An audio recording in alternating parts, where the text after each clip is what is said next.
इतने दिनों बाद तेरे हाथों से खाया है माँ, बहुत अच्छा लगा मुझे। आज आया है असली स्वाद खाने में। पता है माँ, तेरे हाथों से तो चावल में भी रसगुल्लों का स्वाद आता है।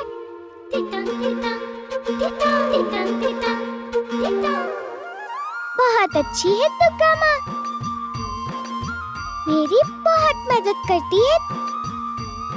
बहुत खुश हूँ मैं यहाँ पर, बहुत खुश, बहुत खुश, बहुत खुश। शक्ति, कैसी माँ हूँ मैं, तेरी इसी खुशी को ग्रहण लगाने जा रही हूँ। मुझे माफ कर देना दुर्गा माँ।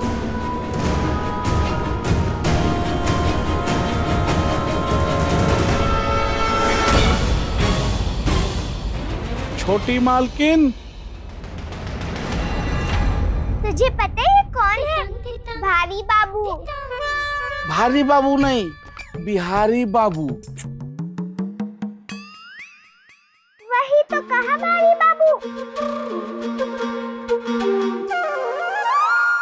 तू सोच रही होगी मैं भारी बाबू किस लिए कह रही हूँ, क्योंकि ये थोड़े नहीं कुछ ज्यादा ही भारी है। पर ऐसा नहीं है,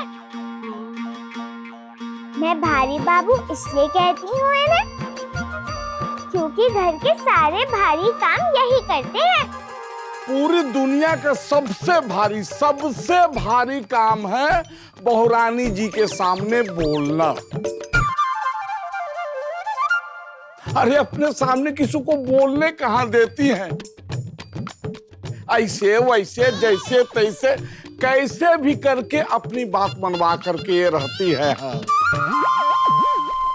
हमने तो मान ही लिया है कि हम बिहारी बाबू नहीं हैं, हम तो भारी बाबू हैं। अरे इससे पहले कि हम भूल जाएं हम किस काम के लिए आए हैं, हम बता ही देते हैं। माताजी, आपको बड़े मालिक बुलवाए हैं। त्रिलोचन बाबू, चल मैं भी चलती हूँ तेरे साथ। नहीं, तू अपने कमरे में जा, मैं जल्दी लौट कर आऊंगी। क्या?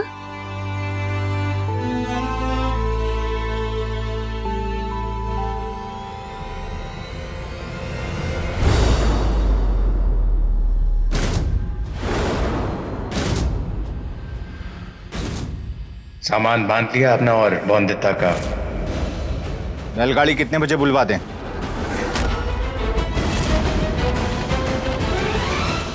अब से हम दोनों पति बाबू की बाड़ी में मजे से एक साथ रहेंगे, एकदम खुश खुश, है ना माँ?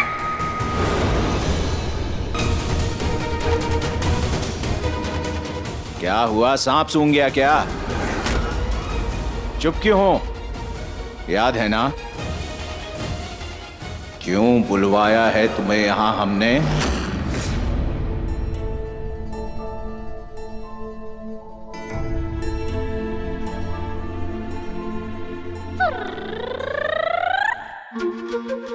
जितना आपने कहा था उतना ही पानी पिया है मैंने पति बाबू। शक्ति, ये तो बहुत अच्छी बात है बौंदिता। पति बाबू धन्यवाद। तुमने मेरी बात सुनी, इसके लिए धन्यवाद कहना पड़ेगा मुझे बौंदिता। ओहो, आपको नहीं कहना है, धन्यवाद तो बौंदिता कह रही है आपको।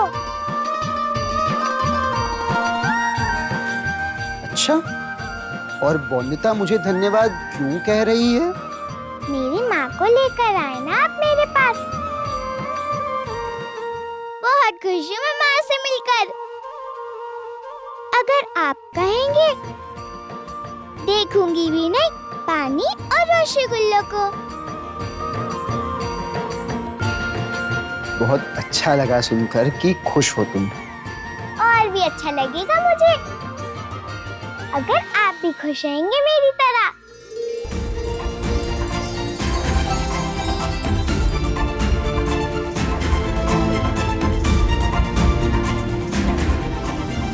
याद है ना मैंने तुम्हें क्या बोला था तुम्हारे गांव आके, तुम्हारी बेटी के भविष्य के बारे में? जानती नहीं थी कि तुम्हारी बेटी अशुद्ध है? पीछे इसने फिर से बिस्तर गीला कर दिया। मैं बिस्तर बदल देती। यहाँ तो आप कर रही है, कल जब ससुराल चली जाएगी तब उसके ये गीले पोतरे कौन साफ करेगा? जानबूझ के हमारे सिर पे मर दिया उसे, उसकी कमजोरी छुपा ली हमसे। अंदाजा है तुम्हें कितना बुरा असर पड़ा है अनिरुद्ध के जीवन पे? अरे नर्क बन चुकी है उसकी और हमारे पूरे परिवार की जिंदगी। तुम्हें लगता है कि इस समस्या के साथ रॉय चौधरी की बहू बनाए रखेंगे हम उसे? बिल्कुल नहीं। तो जब तक उस लड़की की समस्या दूर नहीं हो जाती, हम उसे अपनी हवेली में नहीं रहने देंगे। ले जाओ अपनी बेटी को अपने साथ वापस। सुना? ऐसे न कहिए जमींदार बाबू। और क्या कहेंगे जमाई बाबू से? मैं जानती हूँ वो कभी नहीं चाहेंगे कि बोंदिता वापस आ जाए। बोंदिता की जिम्मेदारी का वचन लिया था उन्होंने। मैं जानती हूँ वो कभी उससे पीछे नहीं हटेंगे। थोड़े समय हुआ है उनसे मिले हुए, पर इतना तो जान चुकी हूँ कि वो जो कहते हैं वो करके दिखाते भी है। हाँ, इसीलिए हम लोगों का फर्ज बनता है कि हम उसे सही राह दिखाएं। हम जानते हैं वो तुम्हें बहुत मानता है, तुम्हारी सुनता है। हमसे लड़कर जब तुम्हारे पास गांव गया था तुम्हें लेने के लिए, तो तुम्हारे समझाने पर ही बिना तुम्हें लिए वापस आया था। इसलिए इस बार भी तुम्हें ही समझाना है अनिरुद्ध को, और किसी भी तरह एकादशी से पहले अपनी बेटी को वापस लेके जाना है। किंतु परंतु अपितु ये सब नहीं जानना है हमें। एक बात बोलूं, अब आप दिन रात चिंता नहीं करेंगे मेरी। अब रात रात वो भोपू लगाकर जगाने की जरूरत नहीं है मुझको। आराम से सो सकते हैं आप।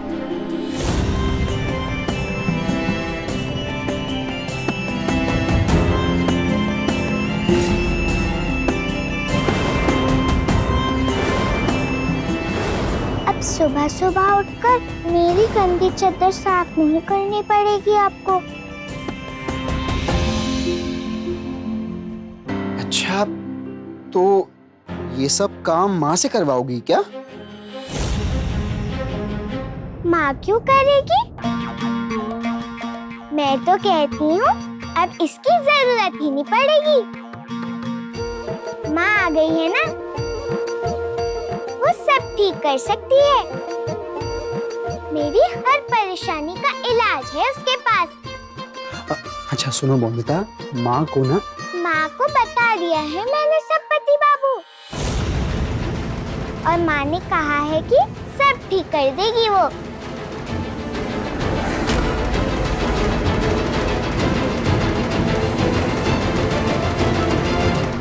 याद है ना एक शर्त के बदले शर्त रखी थी हमने? तुम शायद नहीं जानती कि तुम्हारी बेटी को एकादशी से पहले ठीक करने का नया फितूर चढ़ा है अनिरुद्ध के दिमाग पर। जानती हो, तुम्हारी बेटी की फैलाई गंदगी साफ करता है वो। जीना मुश्किल कर लिया है उसने अपना, और हम समझाएं तो चोट लगा लेता है खुद को। अरे अनिरुद्ध का खून निकलते हमने देखा है, तुमने नहीं। मैं आपका दर्द समझ सकती हूँ जमींदार बाबू। नहीं, कुछ नहीं समझ सकती तुम। अगर समझ सकती हो तो इतना समझ लो कि इसी में अनिरुद्ध की और तुम्हारी बेटी की दोनों की भलाई है। अनिरुद्ध ने चुनौती दी है अपने बाबा को, और अगर वो ऐसा नहीं कर पाता है तो जैसा कि उसने अपने बाबा से वादा किया है, वो बहू को वापस भेज देगा तुम्हारे पास, हमेशा के लिए।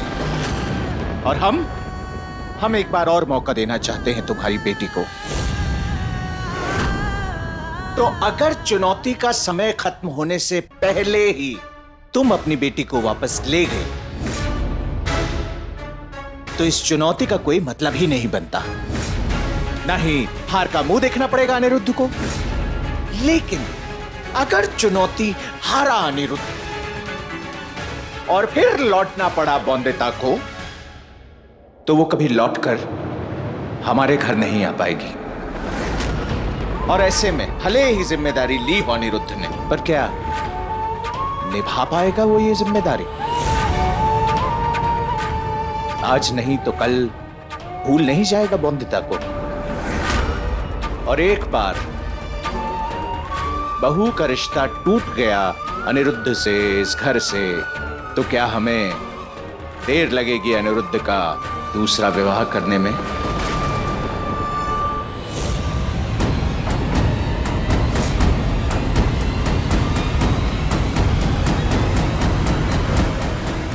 दुर्गा माँ ने इसीलिए तो भेजा है मेरी माँ को यहाँ, ताकि सब ठीक हो जाए। अपना ससुराल भी छोड़कर नहीं जाना पड़ेगा मुझे। माँ के साथ यहीं रहूंगी हमेशा के लिए।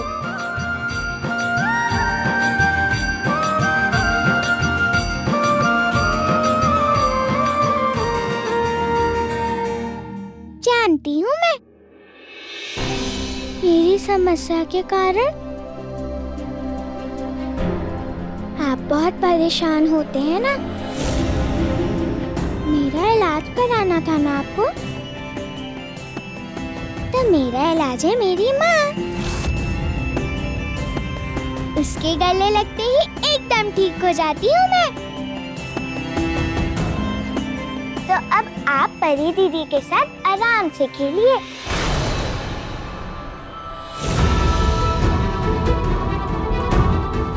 मिनी, तुमसे अपने दिल की बात कहने आया है तुम्हारा अनिरुद्ध। मिनी, दिल की सुनना चाहते हो? कुछ नहीं लगती मैं तुम्हारी। चले जाओ यहाँ से अपनी पत्नी के पास। अच्छा लगता है ना आपको?